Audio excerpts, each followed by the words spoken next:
ከናቴ ብትሻልም ምግብ ላይ ያን ያህል የምትደነቅ አልነበረችም። ምስኪን የገጠር ሴት ናት። ከተማ እንደገባች እኛ ቤት ተከተረች። የከተማ ምግብ የሚባለው ሙያ እናቴ ናት እንዲህ ያሰለጠነቻት። ይህን ሳስብ ሳቂ ቀድመኛል። ጓደኛዬ ሃይሚ እግር ጥሏት ስበላ ከደረሰች አንዴ ጎርሳ ትተውና ከእናንተስ ቤት ምግብ የኛ ቤት ረሃብ ይሻላል ትላለች።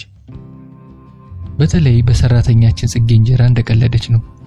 ጽጌ እኮ እንጀራ ሆኖባት ነው እንጀራ የምትጋግረው ትልና እንስቃለን። የሆነ ሆኖ የባለቤተሰቦች ከየት እንዳገኟት እንጃ በደግ ቀን የቀጠሩልኝ ሰራተኛ በዚህ ባለሙያ ቤተሰብ መሃል ከመዋረድ አድናኛለች። ይህንንም ችዬ ታዲያ በጣም ያማረረኝ ሲበዛ ሃይማኖተኞች መሆናቸው ነበር። ጧት ማታ ቤተክርስቲያን እንሂድ ንዝናዚያቸው ማቆሚያ የለውም። መጀመሪያ ማማ የባለቤቴ እናት የአይኔ አበባ ይሉኛል። እንደዚያ ነው ሲጠሩኝ። አቤት ይሄ ስም ሲያስጠላኝ። የሆነ ሰው አምጥቶ እዚህ ግቢያቸው ውስጥ የተከለኝ ከትንሽ ጊዜ በኋላ የምጠወልግና ጠርገ የሚጥሉኝ የሆነ ከንቱ አበባ ይሆንኩ መስሎ ነው የተሰማኝ። ነገ ዓመቱ ሚካኤል ነው። በጧት ይቀሰቅሱሻል ልጆቹ። ቤተክርስቲያን እንሄዳለን። አይ እኔ አልሄድም ማማ። ደንገጥ ብለው አዩኝ። አደነጋገጣቸው ጾታዬ እኮ ወንድ ነው ያልኳቸው አይነት ነበር። ምን ነው ያውም ለክብረ በዓሉ ከቤተ ክርስቲያን የሚያስቀር። ድንገት የመጣልኝን ሰበብ ወረወርኩ። ፔሬድ ላይ ነኝ። አልገባቸውም። ትልቋ ልጃቸው እየሳቀች ንጹህ አይደለሁም ማለቷ ነው አለች። የዚያን ቀን በዚህ አለፍኩ። ከዚያ በኋላ የነበረው የየቀን ጥያቄ ግን ማቆሚያ አልነበረውም። ቤታቸው ውስጥ መንፈሳዊ መዝሙር ካልሆነ ምንም አይነት ዘፈን አይከፈትም። ሬዲዮ እንኳን ሲከፍቱ ሰምቼ አላውቅም። ታዲያ አፍ አውጥተው ባይናገሩኝም እኔ ዘፈን ስከፍት ፊታቸው ላይ የማየው ግራ መጋባት ይረብሸኝ ነበር። የሆነ መብረቅ ላስመታቸው የተላኩ አይናቸው ማረፊያ ያጣል። ቀስ በቀስ የራሴን ፍላጎት ትቼ እነሱን ለማክበር ከሙዚቃ እየራቀው ከመዝሙሩም ሳልቀርብ ዝምታ ውስጥ እየተነከርኩ መጣሁ። ይሄ ደግሞ ድብርቴን አባብሶት ግቢው እስር ቤት እስኪመስለኝ በጭንቀት ልሞት ደረስኩ።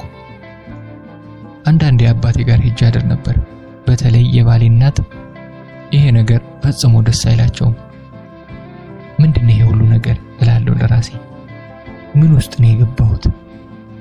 ታዲያ አባቴ ቤት ሲሄድ እዚያ ሜክሲኮ ላፍቶ የሚል የታክሲ ረዳት ጥሪ ማህደረ ሰላም ከሚለው ስሜ እኩል ይጎትተኛል። አምላክ ይርዳኝ ስንት ያልኩ። ረብሻ 3 የስልክ ሰው አይደለሁም። ሰው በስልክ 10 ደቂቃ ከሚያወራኝ በአካል ሙሉ ቀን ቢያወራኝ እመርጣለሁ። ባለቤቴ በየቀኑ አንዳንዴም በቀን 2 እና 3 ጊዜ ከአሜሪካ ይደውልና ረጅም ሰዓት ሊያወራኝ ይሞክራል። ቀን ሌሊት ጧት ማታ አይልም። ይገባኛል፣ ሚስቱ ነኝ። ሌላ የሚያገኝብኝ አማራጭ የለውም። ይናፍቅ ይሆናል፣ ግን ሁሉም ነገር ዞሮብኝ ስልክም አልወድም። ይህን ባህሪዬን የሚያውቀኝ ሁሉ ያውቃሉ። ወይ እሷና ስልክ ነው የሚባለው። ሌሊት ከእንቅልፌ መንቃት አልወድም። አባቴ እንኳን እኔ ከተኛው እንዳይቀሰቅሰኝ ቤት ውስጥ በጥፍሩ ነበር የሚራመደው። ረዘመ ከተባለ ያውም የሥራ ጉዳይ ከሆነ 10 ደቂቃ ካወራው ራስ መታት ይጀምረኛል። ጓደኞቼ ቴክስት ቢልኩልኝ ይመርጣለሁ። የሆነ ጊዜ ባለቤቴ 1 ሰዓት ሙሉ ያወራኝ ቀን ሲዘጋው አለቀስኩ። ስቅስቅ ብዬ አለቀስኩ። ፊቴን የጋለ ጆሮዬን በቀዝቃዛ ፎጣ ሸፍኜ አለቀስኩ። ጩሂ ያለኝ እርግማን ነው ይሄ። ምንም በነፍስም በስጋም የሚቀራረብ ነገር የሌለን ሰዎች ምን አይነት ነገር ነው ያገናኘን? ባህሪው ጥሩ ይሁን አይሁን የራሱ ጉዳይ። ለምሳ ወጥቼ ነው ብሎ በደረቅ ሌሊት ይደውላል። አይምሮዬ ሌሊት ነውና ስለ ምሳ ማሰብ አይችልም። ባሌ በሌሊት ምሳ የሚበላ ፍጥረት ነው።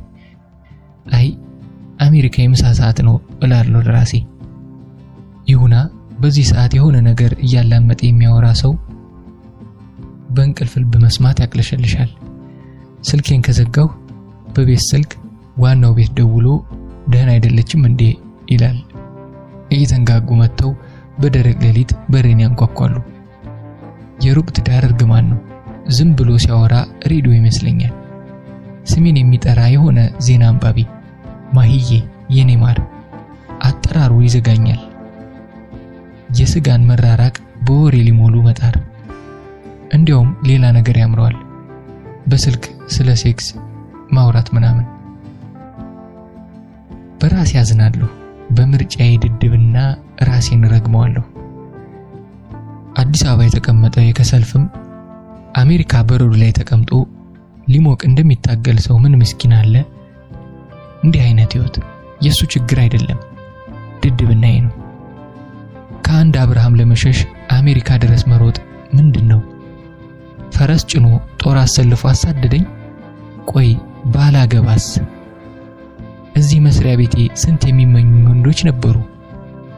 አንድ ወንድ ሲገፋኝ ስንት ሚሊዮን ህዝብ የሚኖርባት ሀገሬን፣ ስራዬን፣ ፀሐይን፣ ሰፈሬን ሜክሲኮን፣ አዲስ አበባን ትቼ መፈርጠጥ አልተጋነነም?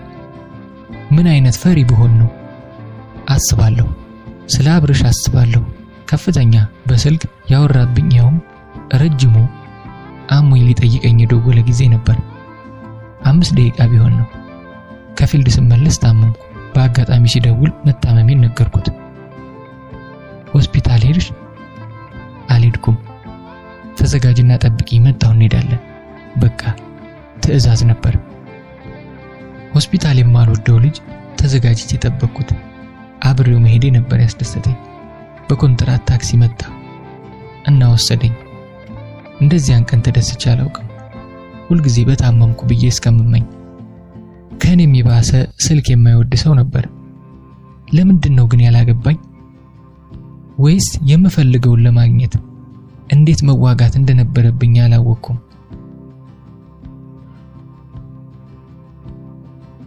ሰላም ውልብ ሲል። መቼም ሁሉም ሰው ለአፍታም ቢሆን ከዚህ ዓለም ሁካታ ራሱን የሚደብቅበት ቦታ ይኖረዋል። ይሄ ደግሞ ከህፃንነታችን የሚጀምር የነጻነት ፍላጎት ሳይሆን አይቀርም። ለዚያ ሳይሆን ይቀራል ህፃናት በአልጋና ጠረጴዛ ስሩ የራሳቸውን ዓለም ፈጥረው ቁጭ የሚሉት። ባለቤት ዮናስ ከማያቋርጥ የወሬ ጎርፍ በአንዱ ስለ መርካቶ አውርቶኝ ነበር። አባቱ ሳይሞቱ በፊት መርካቶ የጣቃ መሸጫ ሱቅ ነበራቸው እና በዚያ የመርካቶ ሁካታ መሃል በእነዚያ የጣቃ ጨርቆች መጋረጃ ነገር ሰርቶ ውስጡ ይደበቅ ነበር። ሰላም ይሰማኝ የነበረው በእነዚያ ግርዶሾች ውስጥ ነበር ይላል። ነገሩ የልጅ ቃቃ ጨዋታ ይምሰል እንጂ ስሜቱ ይገባኛል። እነዚያ የጣቃ ግርዶሽ የኮንክሪት ግድግዳ አልነበሩ። እድሜያቸው አጭር ነበር። ወይ ይሸጣሉ አለያም ተጠቅልለው ይደረደራሉ። ግን ለቅጽበት የሰጡት ሰላም እስካሁን ትዝታው ሆኗል። የአብርሽ ቤት ለኔ እንደዛ የጣቃ ግርዶሽ ነበር። ለጊዜው ራሴን የጋረድኩባት ትዝታው የቀረ ግርዶሽ። አብሮነታችን ከምን እንደተሰራ ስላልገባኝ ነበር ዘላለማዊ ካልሆነ ብዬ ችክ ያልኩት። ወይ እሱ በኔ ውስጥ ተደብቆ ነበር አለያም እኔ በሱ ውስጥ ተደብቄ ነበር። እቃቃው ፈረሰ ሲባል የኔ ነፍስ የቃቃውን ህግ ጥሳ ተነጫነጨች። ፍቅር እፍርታም አደረገኝ። በዚህ ሁሉ የህይወት የረብሻ መሃል በጣት የሚቆጠር የሰላም ጊዜ ነበረኝ እሱ ጋር እዚያ ቤት ነበርና ዛሬም ቢሆን በራሴ አልፈርድም። ለምንድን ነው ማንም በቀላሉ ሊያደርግ የሚችለውን ቀላል ነገር ሁሉ እሱ ሲያደርገው እንደ ትልቅ ተአምር እንደ ትልቅ ታሪክ ነፍሴ ውስጥ ታትሞ የሚቀረው? በእነዚህ 4 ዓመታት የማይረሱኝ እስካሁን ሳስባቸው ልዩ ስሜት የሚሰጡኝ ጊዜያት ነበሩ። ጥቂት ናቸው፣ በጣም ጥቂት። የሆነ ቀን ሲደውልልኝ ፔሬድ ላይ መሆኔን ነገርኩት። ፔሬድ ላይ ሲሆን በተለይም የመጀመሪያዎቹ 2 ቀናት ስቃይ ነበሩ። እሱ ቤት ከሄድኩ የግድ አብረን መተኛት እንዳለብን አይምሮ ያምኖ ነበርና ፔሬድ ላይ ከሆንሽማ ሌላ ጊዜ እንገናኛለን እንደሚለኝ ነበር ያሰብኩት። እና መምጣት አትችይም አለኝ ግራ ገብቶት። መምጣትማ እችላለሁ ግን ሳቀና ችግር የለም ነይና እዚህ አርፈሽ ተጫውተሽ ትሄጃለሽ። አሪፍ ምሳ ሰርቻለሁ፣ እንደምታውቂው ሙዚቃም አለ አለኝ። የዚያን ቀን ለምን እንደዚያ ተለማመጠኝ ይላለሁ። ምናልባት የሆነ ብቸኝነት ተሰምቶት ይሆን አላውቅም። ቤቱ እንደደረስኩ ሻወር ወስጄ በቦርሳዬ ያስኩትን ቢጃማ ለብሼ ጋደም አልኩ። የሚስትነት ስሜት እስኪሰማኝ ተንከባከበኝ። ምሳ በላን፣ ሻይ አፈላልኝ። ከዚያ በፊት ህመሜ ጋር ከመታገል ውጪ ምንም አይነት ማስታገሻ መድኃኒት ወስጄ አላውቅም ነበር። ሄዶ አይቡፕሮፊን የሚባል የህመም ማስታገሻ መድኃኒት ገዝቶልኝ መጣ። አጠገቤ ቁጭ ብሎ ስለ ጽሁፎቹ አዲስ እየጻፈ ስለነበረው መጽሐፍ አወራኝ። እንደዚያን ቀን ረዘም ላለ ጊዜ አውርቶኝ አያውቅም። ከምሳ ሰዓት ጀምሮ እስከ ምሽቱ 1 ሰዓት አካባቢ ከአጠገቤ አልራቀም። የተሰማኝ ምቾትና ሰላም እስካሁን ውስጥ ያለ እንዴት ውብ ስሜት ነበር። የዚያን ቀን እሱ ጋር ማደር ፈለግሁ። ሁልጊዜ ቤቱ ማደር ፈልግ ነበር። እሱ ደግሞ በግልጽ ማይ ሰላም አብረሽኝ ብታድሪ በጣም ነው ደስ የሚለኝ፣ ግን ያላገባሽው ሰው ቤት በጭራሽ ማደር የለብሽም ይለኛል። ምንድነው ፍልስፍና ነው እለዋለሁ። ልትዩ ትችያለሽ፣ እንዲሁ የግል እምነቴ ነው። ለአንዳንድ ነገሮች ቦታ መተው አለብን።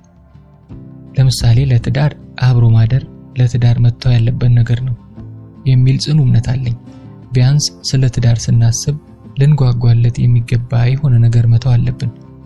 ስናገባ ለመጀመሪያ ጊዜ አደረግን የምንለው ነገር ቂላቂል ሐሳብ ይመስላል፣ ግን ለምን እንደሆነ እንጃ ማደር የሚባለው ነገር በቀላሉ ማየት አልችልም ይለኛል።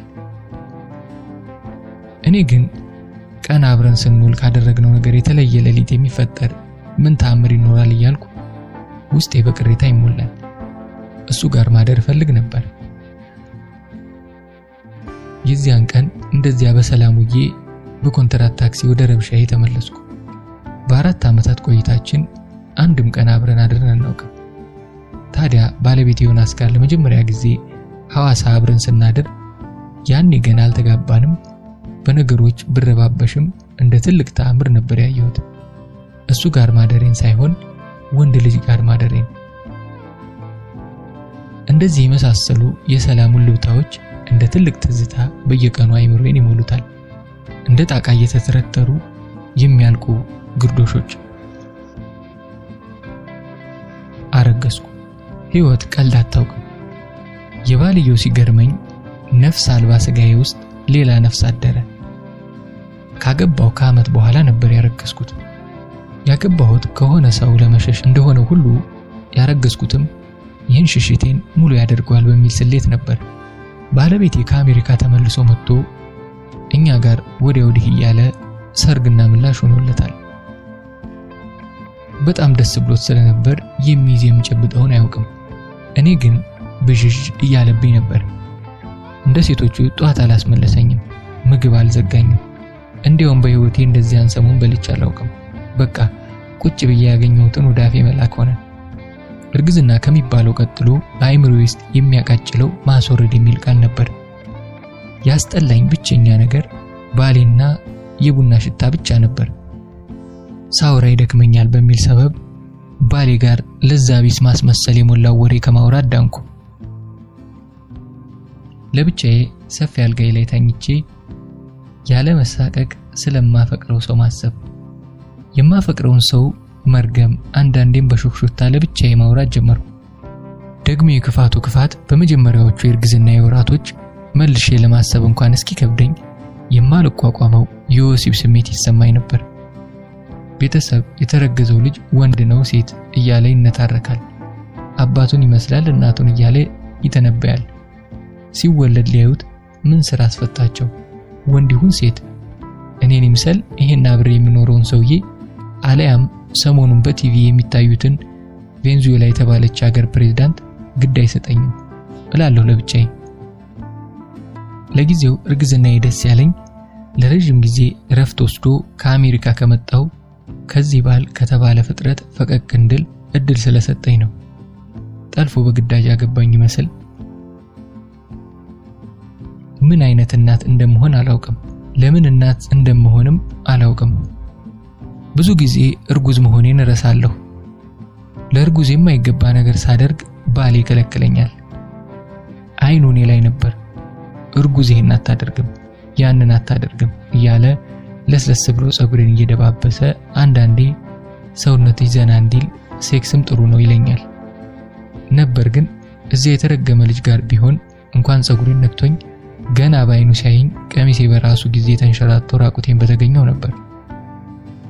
ባሌ ጥሩ ሰው ነውና አይጋፋኝም። ያሳዝነኛል። ያለፍኩትን አያውቅም፣ እንደምጠላው አያውቅም። ሚስት አለኝ ትዳር አለኝ ብሎ ውቅያኖስ አቋርጦ የመጣ ምስኪን ፍጥረት። ሰውን የሚያፈቅር መድኃኒት ቢኖር አሁኑኑ ውጪ ባፈቀርኩት ነበር። ፍቅር የሚባል የተረገመ ስሜት በውለታ አይመጣ በደግነት ምን አባቴ ላድርገው? ወለድኩ ሴት ልጅ። ቀድሜ እኔ ያለቀስኩ። ምጡ ለራሴ ልጅ ሳይሆን ባል ለሚባለው ሰው የከፈልኩት ዋጋ መሰለኝ። ልክ መስሪያ ቤት ከሚከፈለኝ በላይ ከባድ ስራ እንዳሰሩኝ አይነት ስላገባኝ ብቻ ይህን ሁሉ ዋጋ መክፈል ለምን አልኩ ለራሴ። ልጅን ሲያሳቅፉኝ የእውነት ከውስጤ ስለመውጣታ ተጠራጠርኩ። ግን አንጀቴ ተንሰፈሰፈ። ትዳር ልጅ እንደቀል የተሳፈርኩበት የህይወቴ ጀልባ በቀስታ ያንሳፈፈች ወደ ውቅያኖሱ መሃል የወሰደችኝ ከመወደው የብስ በቆምበት ከምተማመንበት ብዙ አበባና ፍቅር ካለበት ምድር ያራቀኝ መሰለኝ። ወይስ ህይወቴ ውቅያኖሱ ናት? ትዳሩ መሆን አለበት ጀልባው። ባሌ ልጃችንን በጉጉት እያየ በላብ የረሰረሰ ግንባሬን ይስመኛል። አሁን ደግሞ ምን ይሁን ነው እላለሁ። እንዴት የምታምር ልጅ ናት ይላሉ ገና እንኳን ምናምኗ ያልታጠበ ሉጫ ጸጉሯ አናቷ ላይ የተለጠፈ አስፈሪ ፍጡር። ስታለቅስ የሚበዛውን የፊቷን ክፍል አፏ ይሸፍነዋል። አፍንጫ አይን ሳይሆን ትልቅ አፍ ያላት ፍጥረት አይነት። ሲያሳቅፉኝ ግን ተንሰፈሰፍኩ። ያኔውኑ ነፍሴ ውስጥ ልጅ የሚባል ነገር ታተመ። እንባዬን ማቆም አልቻልኩም። እንቅልፍ ወሰደኝ ሰመመን። እናም በሐሳብ ደሜ ሳይደርቅ ያ የተረገመ ልጅ ወዳለበት ወደ ነበረበት በረርኩ። ወደ ላፍቶ ቸልተኛ ፊቱ ፊት ልጅን አቅፌ ቆምኩ። እርግማን ነው። ባለቤቴ ከስሬ አይጠፋም። አባባ የኔ ምስኪን አባት ልክ እንደ እናት ለወልድ ሆስፒታል ከገባሁበት ቅጽበት ጀምሮ አልተለየኝም። ከወለድኩ በኋላ አባባ ሰው ጉድ እንዳይል አፍኖት እንጂ እንባ ሲተናነቀው ታዝቤ ነበር። በጣም ነው ደስ ያለው።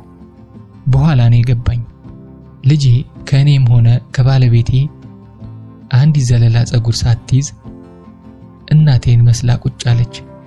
እናቴን ወለድኩ ብል በትክክል ይገልጿል። የጥቁር ቆንጆ። ይሄ እኔንም ገረመኝ። አባባ በቀስታ ሰላምዬን ቁጭ አለኝ። አይኖችን ጨፍኜ በሰመመን ወደ ኋላ ተጓዝኩ። ወደ ኋላ። እናትሽ የት ሄደች? እናቴ ቆንጆ ዘናጭ ሳቂታና ደስተኛ ሴት ነበረች። በዚያ እድሜ እንደዚያ ነበር የማስበው። በጥቁር ቆዳዋ ላይ የሚያምሩ ነጫጭ ጥርሶቿ ያስደነግጣሉ።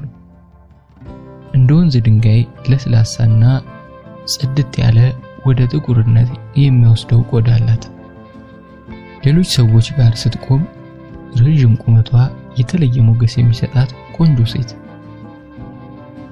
3 ልጅ ወልዳ እንኳን ንክች ያላለ ውበት።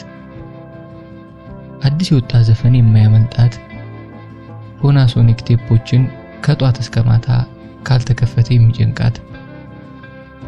እኔና 2 ታናሽ ወንድሞቼ ምን እናውራት ምን እስቲ ልቤን አታንሸራቱኝ ሂዱ ለአባታችሁ ንገሩት የምትል ከዘፈን ሌላ እኛም መስማት የሚደክማት ሙሉ ቀን ስንዘፍን ብንውል ግን በፈገግታ የምትመለከተን እናት ነበረችን። እናቴን ለመቅረብ በ8 ዓመቴ እዚያ ፓናሶኒክ ቴፕ ስል ራሴን ደቅኜ ያልሸመደድኩት የዘፈን ግጥም አልነበረም። ዘፈን ወደ እናቴ መድረሻ ድልድይ ነበር። ውይ የድምጿ ማማር ደግሞ ትልና የቀለበት ማዕት በተደረደረባቸው ለስላሳ ጣቶቿ ጉንጭና ጉንጬን ይዛ ከንፈሬን ትስመኛለች። የእጇ ለስላሴ እስካሁን ይታወሰኛል። የእናት እጅ እንዴት እንደዛ ይለሰልሳል? ተይ ይሄን ከንፈር መሳም ይላል አባባ። ደስ አይለውም። እንዴ ምን አለበት ትልና እንደገና ከንፈሬን ሟ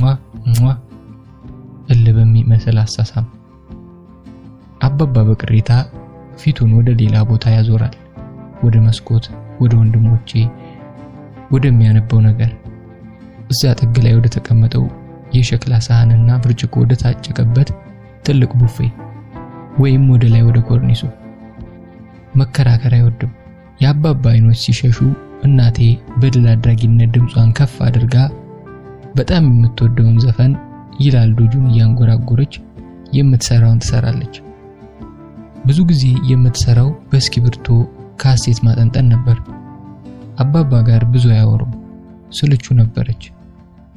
አባባን በተደጋጋሚ የምትጠይቀው ጥያቄ እስኪ እስክሪብቶ ስጠኝ የሚል ነበር።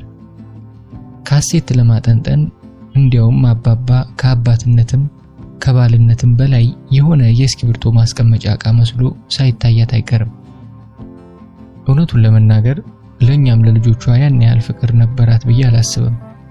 በተለይ እኔ እንደ እናት ለቀርባት የምደክመው ድካም አሁን ላይ ሳስታውሰው ያመኛል።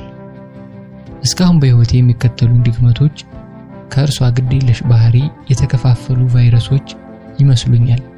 ፈሪ፣ ግራ የምጋባ፣ ሰው አብዝቼ የምለማመጥና በራሴ የማልተማመን ነኝ።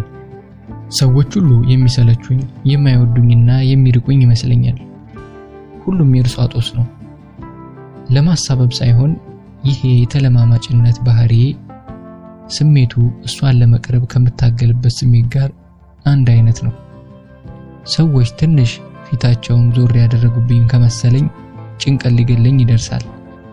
በቤታችን የነበሩትንና እናቴ ጋር የተነሳናቸውን ፎቶዎች በሙሉ ተመልሼ ሳያቸው ወገቧን ለማቀፍ ተንጠራርቼ ትከሻዋ ላይ በመለማመጥ ተደግፌ እነዚያን ፎቶዎች ሳያቸው ያመኛል። አባባን የምወደው እሱም ቢሆን እንደ አባት ስለቀረበኝ አልነበረም። እናቴን ለመቅረብ ልክ እንደኔ በአይኑ በንግግሩ የምትናገረውና የምትሰራውን ልክም ሆነ ስህተት በማዳነቅ ሊቀርባት ሲሞክር ሲለማመጣት ሳየው አሳዝኑኝ ሳይሆን አይቀርም። በቤታችን ቤሳቤስቲን ስሜት ከሌላት ስስታም ሴት የፍቅር ለማኞች ነበር። ያችን ሴት ለማስደሰት የማልፈነቅለው ድንጋይ አልነበረም። እሷ ግን ሁልጊዜ የመስኮታችንን መጋረጃ በትንሹ ከፈታ አድርጋ ወደ ውጭ መመልከት ነበር ስራዋ። ያንን መስኮት አብዝታ ነበር የምትወደው። በተለይ አባባ ከሌለ ቴፑን ድብልቅልቅ አድርጋ ከፍታ በመስኮት 10 ጊዜ ወደ ውጭ ከማየት በስተቀር ስራ አልነበራትም። አባባም ቢኖር ባለፈች ባገደመች ቁጥር አይኗን ወደ መስኮት መወርወሩ አይቀርም ነበር። የሆነ የሚያጓጓ ነገር ነበረው። ለዚያም ሳይሆን አይቀርም ቁመቴ መስኮቱ ጋር ስለማይደርስ ወንበር ጎትቼ ያየችውን ለማየት ብዙ ጊዜ ሞክር የነበረው።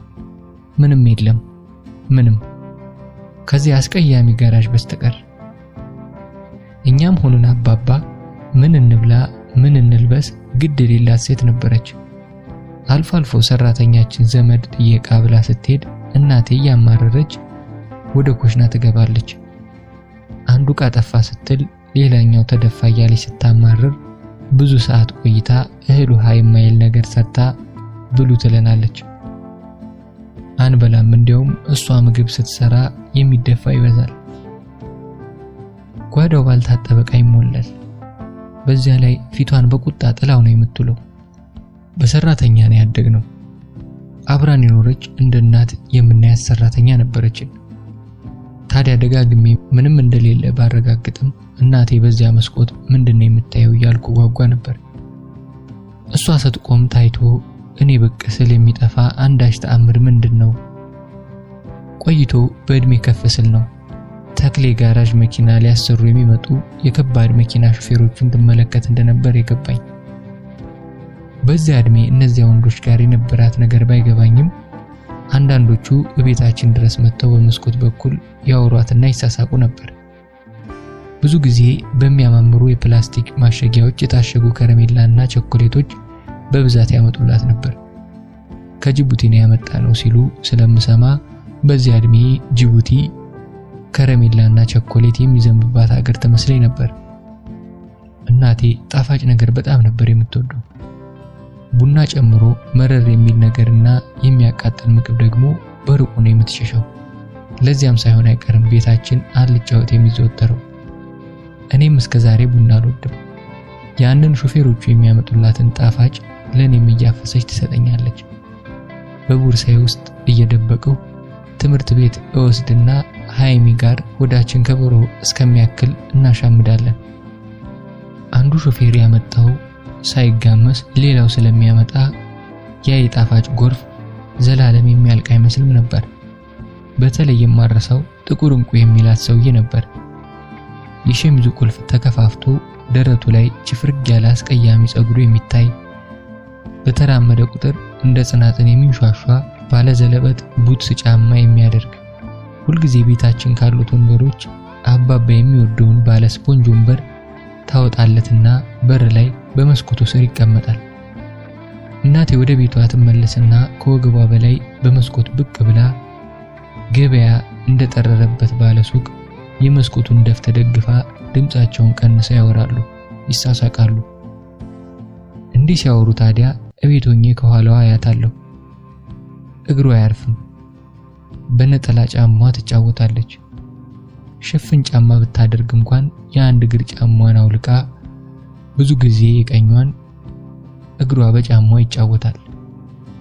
ወይም በረጃጅምና በሚያምሩ የእግሯ ጣቶች ምንጣፉ ላይ የማይታይ የሐሳብ ስዕል ትስላለች። ወይም በቀኝ እግሯ ጣቶች የግራ እግሯን ከተረከዟ ከፍ ብሎ እስከ ጉልበቷ ያለውን ክፍል ትነካካለች። እኔም ይሄ ነገር ለምዶብኝ እስከ ቅርብ ጊዜ ድረስ ቢሮ የሚሆን ሌላ ቦታ ስቀመጥ ጫማዬን አውልቅ ነበር። ብዙ ባህሪዋ ሳልፈልግ ውስጥ ተቀምጦ ራሴን እንደሷ ሳደርግ የማገኝበት ጊዜ ነበር። ታዲያ ሁል ጊዜ ወሬዋን ስትጨርስ የአንድ እግሯ ጫማ ስለሚጠፋት የታባቱ ገባ ትላለች በብስጭት። ልክ ጫማው የራሱ ነፍስ ኖሮት ሮጦ እንደጠፋ ወይም የሆነ ሰው እንደደበቀባት አይነት። እናቴ ከልቧ ስትስቅ የማያት እዚያ ሰውዬ ጋር ስታወራ ብቻ ነበር። ስለ ሰውየውም ስለ ወሬውም ሳይሆን ስለ ሳቋ ስል ሁል ጊዜ ቢመጣ መኝ ነበር። ያ ሰውዬ ከሄደ በኋላ ግን ድብርት ይጫጫናታል። እዚያ ሰውዬ ጋር እያወራች እኔም ሆንኩ ሰራተኛችን ወይም ታናሽ ወንድሞቼ ካናገርናት እንደብድ ነበር የሚያደርጋት። አንድ ቀን ትምህርት ቤት ስታድጉ ምን መሆን ትፈልጋላችሁ ተብለን ተጠይቀን ዶክተር አልኩ። ተጨበጨበልኝ። ለአባባም ስነግረው ደስ አለው። በቀጣዩ ቀን እናቴ ጀርባዋን ሰጣኝ መስኮት ላይ እንደቆመች ሳድግ ዶክተር መሆን ነው የምፈልገው አልኳት። ጀርባዋን እንደሰጠችኝ በሰለቸ ድምጽ ምን ያረግልሻል አለችኝ። ሰው ለመርዳት ያው ሲባል እንደሰማሁት። ድንገት ወደኔ ዞራ መጀመሪያ አንቺ ደስተኛ ሁኚ፣ ደስ ካላለሽ ሰው አትረጅም፣ እንዲያውም ለሰው እዳኔ የምትሆኚው፣ ይልቅ በዚህ ድምጽሽ ጎበዝ ዘፋኝ ሁኚ። አታያቸውም እንዴት ሰው እንደሚወዳቸው እንደሚዘንጡ? የማንም በሽተኛ ጋር ምን አዳረቀሽ? ሰው ቀቀኑ ላይ ያልፍ፣ ዘፋኝ ሁኚ፣ ዘፋኝ። በዚህ ውበትሽ ላይ ዘፋኝነት ሲጨመር ለዘላለም መኖር ነው። ይህ ህዝብ እንደሆነ ስጋው ቢድን ልቡ አይድን ምን ያደርግልሻል ዶክተር? አገሩን ቲቪና ባላዘር አላፈረሰው የህዝቡ ክፋት እንጂ። ክፋት በመርፌ አይድንም። ዘፋኝ ሁኚ፣ ቆንጆ ወንድ አግቢ ብላኝ ወደ መስኮቷ ተመለሰች። ዘፋኝነት ነፍሴ ውስጥ ገባ። ከዚያን ጊዜ ጀምሮ የታመሙ ሰዎች ሁሉ ሆስፒታል ከመሄድ ይልቅ ሙዚቃ ቤት በር ላይ ቢቀመጡ የሚፈወሱና አልጋቸውን ተሸክመው የሚሄዱ ይመስለኝ ነበር። እንደዚያ ነበር ለአመታት ኑሯችን። እንደዚያ ነበር የልጅነት ጊዜ ያለፈው። አንድ ቀን ታዲያ የአራተኛ ክፍል ትምህርቴን በአዲስ ሞራል በጀመርኩበት አመት ጥቅምት አጋማሽ ላይ እኔንና ሁለት ታናናሽ ወንድሞቼን ለአባቴና ለሰራተኛችን ትታን ጠፋች። ከልብሷና ተከምረው ከነበሩ የዘፈን ካሴቶች ውጪ ሌላ ነገር አልወሰደችም። የሄደች ቀን አባባ እቤት አልነበረም። እኔ ግን ነበርኩ። አሳይመንት ተሰጥቶን የምግብ ጠረጴዛው ላይ ትልቅ ነጭ ወረቀት ዘርግቼ የአፍሪካ ካርታ ለመሳል እየታገልኩ ነበር። ልብሷንም ካሴቷንም እንዴት ከቤት እንዳወጣቸው አላየሁም። በመጨረሻ ላይ ግን ነጠላ ለብሳ ልክ ገበያ እንደምትሄድ መጣችና አጠገቤ ቆም ብላ የምሰራውን እያየች በችኮላ ምን እየሰራሽ ነው አለችኝ። ትምህርት ጋር በተያያዘ የምሰራውን ስትጠይቀኝ የዚያን ቀን የመጀመሪያዋም የመጨረሻዋም ነበር። የአፍሪካን ካርታ እየሳልኩ አልኩ ወደ ላይ አንጋጥጬ በደስታ እያየኋት። እንደ ደህና ነገር አፍሪካን ብላ ጎንበስ አለችና ድንገት ጉንጭና ጉንጬን ይዛ እንዋ እያደረገች ከንፈሬን አይኖቼን ሳመችኝ። ከወትሮ የተለየ የሽቶ ጠረን እንዳወደኝ እስከዛሬ አረሳውም። እናም ከመሬት ተነስታ ስትስመኝ የተሰማኝ ደስታ እንደ ሽቶ ሁሉ የሆነ አስደሳች መዓዛ ነበረው። ምን ሰርቼ እንደሳመችኝ ግራ ገብቶኝ አንዴ እሷን አንዴ ዙሪያዬን ሳማተር ጽጌን ሰራተኛችንን ጠርታ ሹክሹክታ በሚመስል ድምጽ እንደነገርኩሽ አለቻት። ወደ ኋላ እንኳን አላየችም። ጎረቤት የሚጫወቱ ታናናሽ ወንድሞቼን አልጠረቻቸውም። በቃ ወጣ ሄደች። በጭራሽ እየጠፋች ነው ብዬ አላሰብኩም። ሰራተኛችን በመስኮት ቆማ ስትመለከት ቆይታ በረጅሙ ተነፈሰችና ወደ ጓዳ ገባች። በቃ ይሁን ነበር አጠፋፋ። እናትን ታክል ነገር እንደዚህ ነበር የሄደችው። ከሄደች በኋላ አሳይመንቴን እየሰራው ጮክ እያልኩ ስዘፍን ነበር። እናት የምትወደውን ይላል ልጁ። አባቴ በጣም ያፈቅራት ስለነበር ከሄደች በኋላ ሌላ ሴት አላገባም። የሰፈሩ ሰው የሚለው እንደዚያ ነው። የዚያን ቀን አምሽቶ ሲመጣ ግራና ቀኝ ተከምሮ የነበሩ ካሴቶች ተወስደው ብቻውን ወደ ተቀመጠው ቴፕ እየተመለከተ እናትሽ የት ሄደች አለኝ። ምንም መልስ አልነበረኝም። ትከሻዬን ወደ ላይ ሰብቄ ዝም አልኩ። እናቴ ምንጊዜም ድንገት ወጥታ ለሰዓታት ቆይታ የመመለስ ባህሪ ስለነበራት ለኔ ምንም የተለየ ነገር አልነበረም። አባባ ከዚያም በፊት ከዚያም በኋላ ባልሰማሁት ጩኸት አንቺን እኮ ነው የማናገረው ብሎ ሲጮህብኝ በድንጋጤ ያስኩት እርሳስ ከእጄ ላይ ረገፈ። ጽጌ ጩኸቱን ሰምታ እጇን ቀሚሷ ላይ እየጠራረገች ከውስጥ መጣችና የሆነ ወረቀት ሰጥታው እጎኔ ቂጥጥ ብላ አቀፈችኝ።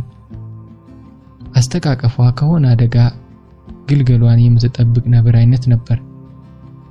አባባ ያችን ወረቀት በችኮላ ከፍቶ ማንበብ ጀመረ። ጽሑፉ ብዙም አይመስለኝም። ወዲያው ነው አንብቦ የጨረሰው። እንደጨረሰ በረጅሙ ተንፍሶ ዝም አለ። በቃ ያ ደብዳቤ ምን እንደተጻፈበት እስከ ዛሬ አባባ ነግሮኝ አያውቅም። እኔም ጠይቄው አላውቅም።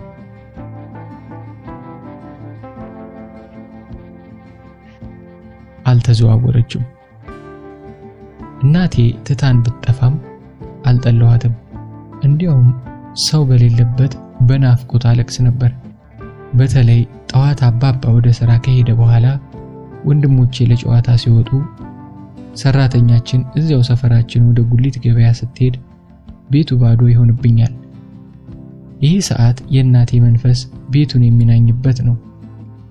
በዚህ ሰዓት ነበር ሙዚቃ ከፍታ ቤቱ በሽቶ ጠረን ተሞልቶ በቅመም ያበደ ሻይዋን ይዛ መስኮቷ አጠገብ ያለው ወንበር ላይ የምትቀመጠው። ባታወራኝም አብራኝ ነበር የምትሆነው። ዝምተኛ ነበረች፣ በአይኖቿ ብቻ የምታወራ እና አይኖቿን ከኔ የምታሸሽ። ሁለቱ ታናናሽ ወንድሞቼ የእናቴ መጥፋት ለምን ግድ እንዳልሰጣቸው እስካሁንም ድረስ አላውቅም። የበለጠ የገፋችኝ እኔ ግን ለምን በናፍቆቷ እንደተጎዳው ዛሬም ድረስ አይገባኝም። ክፉኛ ተናፍቀኝ ነበር። እናቴ ጠረኑ በሚያውድ ሽቶና በብዙ ጣፋጭ የተከበበች ገነት ነበረች ለኔ። ያ ገነት ሁልጊዜ ውብ ዜማ ከውስጡ ይፈልቅ ነበር። የሰራሁትን ኃጢአት እንጃ ወደዚያ ገነት እንዳልገባ በከለከልም በልጅነት እግሮቼ ዳር ዳሩን ስዞር ነው የኖርኩት። በስንተኛው ዙር ያ የመገፋት ቅጥር እንደሚፈርስ ባላውቅም አንድ ቀን በእናቴ የፍቅር ቅፎች ውስጥ እንደምወድቅ አስብ ነበር። ቅጥሩ ሳይሆን ተስፋዬ ፈራረሰ። በናፈቀችኝ ቁጥር ዘፍናለሁ። ታዋቂ ዘፋኝ ብሆን ተመልሳ የምትመጣ ይመስለኝ ነበር። አባባ ግን ስዘፍን ከሰማ ይቆጣል። ማቆም አልቻልኩም። ውሎዬ ሁሉ ልክ እንደ እናቴ ቴፕ ስር ሆነ። በቁጣም በምክርም ብሎኝ አልሰማሰል ያንን ታናሶኒክ ቴፕ የት እንዳደረሰው እንጃ ድራሹን አጠፋው። ቤታችን ጭር አለ። የሚያስፈራ ጭርታ። ቤት እንደ ሰው ይሞታል ለካ። ቤታችን ሞተ። ዩኒቨርሲቲ ገብቼ እስክመረቅ ቤታችን ቴፕ አልነበረም። አንዳንዴ እናቴ ትታቸው ከሄደቻቸው ጥቂት ካሴቶች አንዱን ይዤ ጎረቤት ቤት ሄድና ክፈቱልኝ ይላለሁ። ብዙ ጊዜ ባለጋራዡ ክፍሌ ቢሮ አይበለው መቆሸሹና መዘብራረቁ እሄድና የብረትና የቅጥቀጣ ድምጽ ጋር እየታገልኩ ዘፈኔን እሰማለሁ። ዘፈኔን እየሰማሁ ቁጭ እላለሁ። በዚያ እናታችን ትታን በሄደችበት ዓመት ብዙ ነገር ተዘበራረቀብኝ። በተለይ የትምህርቴ ነገር እንዳልነበር ሆኖ የማያውቀውን በመጀመሪያው መንፈቅ ዓመት በክፍል ውስጥ ከነበርነው 55 ተማሪ 47ኛ ወጥቼ አባባን እንደ ሴት አስለቀስኩት። አልተቆጣኝም፣ አቅፎኝ አለቀሰ። ሰራተኛችን ጽጌ ታዲያ እንደ ፎካሪ ሳሎን ውስጥ እየተንጎራደደች የምን ማልቀስ ነው? ልጁ ሁሉ እየወደቀ እየተነሳ ነው ትልቅ ደረጃ የሚደርስ። ለወደፊቱ ሁሉንም በልጣ አንደኛ ነው የምትሆነው ትላለች። በየመሃሉ ግን እሷ መንበዋን ትጠርግ ነበር። ሪፖርት ካርዳችን በተሰጠ ማግስት አንድ ሰካራም የክፍል ኃላፊ መምህራችን ከነበርኩበት ጎበዝ መደዳ አስነስቶ ሰነፍ መደዳ አስቀመጠኝ። ድሮም ዘፈን ስታበጂ ነው ነገር የተበላሸው ከሚል ስላቅ ጋር ተነስተሽ ካልዘፈንሽ እያለ እንዳላስቸገረኝ ፊቱ ላይ የነበረው ጥላቻና ንቀት ባሰብኩት ቁጥር ያበሳጨኛል። በአመቱ መጨረሻ ሪፖርት ካርዴን ስቀበል ልክ ልብ ድካም እንዳለበት ሰው የልጅ ደረቴን ድንገተኛው ጋር ሰቅዞ ያዘኝ። ተዝለፍልፌ የምወድቅ ነበር የመሰለኝ። በቀሪ ዘመኔ ሁሉ አይምሮዬ ውስጥ እንደ ትራፊክ መብራት ደምቀው በሚያበሩ ቀያይ ፊደላት የተጻፈ ቃል ካርዱ ላይ ታትሞ ነበር። አልተዘዋወረችም ይላል። የሆነ ነገሬ ላይ መለስ የተመታው በዚያው ሰይፍ በሆነ ቃል ነበር። ውዳቂነት፣ ከሰው ማነስ፣ አለመፈለግ፣ አለመሳካት፣ አለመቻል፣ ይሄ ሁሉ በእናቴ ግድልሽለት ሲሪንጅ ቀስ በቀስ ደሜ ውስጥ ሲሰርግ የነበረ የበታችነት ስሜት በአደባባይ በመላ መምህራኖቼና በትምህርት ቤቴ ታውቆ የማረጋገጫ የምስክር ወረቀት የተሰጠኝ ነበር የመሰለኝ። ከዚያች ቅጽበት ጀምሮ ትምህርት እንደቀደሙት ዓመታት በፍቅር አዲስ ነገር ለማወቅ የምጓጓበት ነገር ሳይሆን በፍርሃት ጭንቀትና አባቴን ላለማሳዘን በሰው ፊት ላለመዋረድ ጓደኞቼ እንዳይርቁኝ ለመለማመጥ የሙጥኝ ብዬ ያስኩት የገደል ጫፍ ገመድ ነበር ትግል። ከዚያ በኋላ ጎበዝ ተማሪ ሆኜ ከመማርበት ክፍል እስከ አጠቃላይ ትምህርት ቤት ከፍተኛ ውጤት እስከ ማስመዝገብ ብደርስም ያ ቃል ያንኮታኮተው በራስ መተማመኔ ግን እስከ መጨረሻው አልተመለሰም። በማንኛውም የህይወቴ ክፍል አንድም ቀን ይሳካልኛል እችላለሁ የሚል እምነቱ ኖሮኝ አያውቅም። በየትኛውም አጋጣሚ ከውድድር ርቃለሁ። ከዚያ የልጅነት እድሜ እስከ ኮሌጅ የፈተና ውጤት በሚነገርበት ቀን ልቤ ላይ የሚሰማኝ የሚያፍን ጭንቀት አለ። ከኮሌጅ ከተመረቅን በኋላ ሃይሚን ጨምሮ ብዙዎቹ ጓደኞቼ ያውም ከኔ ያነሰ ውጤትም ብቃትም ያላቸው ልጆች በተላላቅ ድርጅቶች በጥሩ ክፍያ ሲቀጠሩ ስራ ሲቀያይሩ እኔ መጀመሪያ ከተቀጠርኩበት ቢሮ ንቅንቅ አላልኩም። ስራ እንድቀይር በሚሰሩበት የውጭ ድርጅት እድሌን እንድሞክር ገፋፍተውኝ ሲደክማቸው ሁሉም የራስሽ ጉዳይ